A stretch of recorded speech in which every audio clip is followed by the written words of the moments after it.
سب سے پہلے آپ نیت کریں گے. نیت کی میں نے نماز جنازہ کی. دھیان دیجیے واسطے اللہ تعالی کے. دعا اس میت کے لیے. دھیان دیجیے دھیان دیجیے بٹھائیے اس کو ذہن میں. نیت کی میں نے نماز جنازہ کی واسطے. دعا اس میت کے لیے پیچھے اس امام کے. منہ میرا کعبہ شریف کی طرف.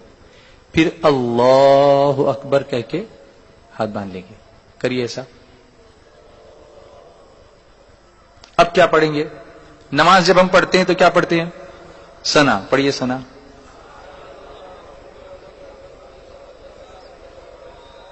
ایک لفظ صرف بڑھانا اس میں. سبحانک اللہم و بحمدک و تبارک اسمک و تعالی جدک. اس کے بعد وجل ثناؤک. وہ بولیے ولا الہ غیرک. ہو گئی ثنا.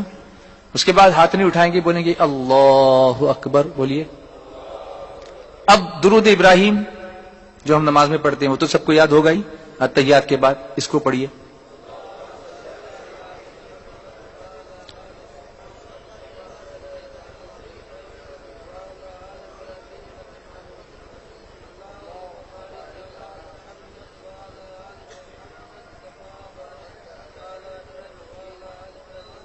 انکا حمید مجید. ہو گیا. تو پہلی تکبیر کے بعد کیا پڑھی؟ ثنا. اس میں کون سا لفظ ملایا؟ وجل ثناؤک. دوسری تکبیر کے بعد کیا پڑھا؟ درود ابراہیم.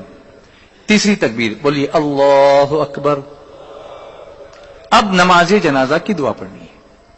وہ دعا ہے اللہم اغفر لحینا ومیتنا وشاہدنا وغائبنا وصغیرنا وکبیرنا وذکرنا وانثانا اللہم من احییتہ منا فاحیہ علی الاسلام ومن توفیتہ منا فتوفہ علی الایمان. اگر یہ دعا یاد نہ ہو, اگر یہ دعا یاد نہ ہو تو کیا کریں؟ تو کیا کریں؟ یاد کریں. آپ سوچ رہے ہیں کہ تو نہیں پڑھیں, ایسا نہیں ہے. اگر یہ دعا یاد نہ ہو تو کیا کریں؟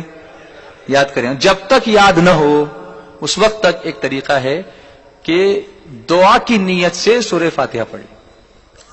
تلاوت کی نیت سے نہیں. کس نیت سے؟ آسان ہے نا. لیکن یاد کریں. دعا کی نیت سے کیا پڑھیں گے؟ یہاں پر سورہ فاتحہ پڑھیں گے. پھر کہیں گے چوتھی تکبیر. بولیے اللہ اکبر. اب اس کے بعد کچھ پڑھنا نہیں ہے. اس کے بعد ہاتھ کھول دیں. السلام علیکم ورحمۃ اللہ. السلام علیکم ورحمۃ اللہ. مشکل ہے؟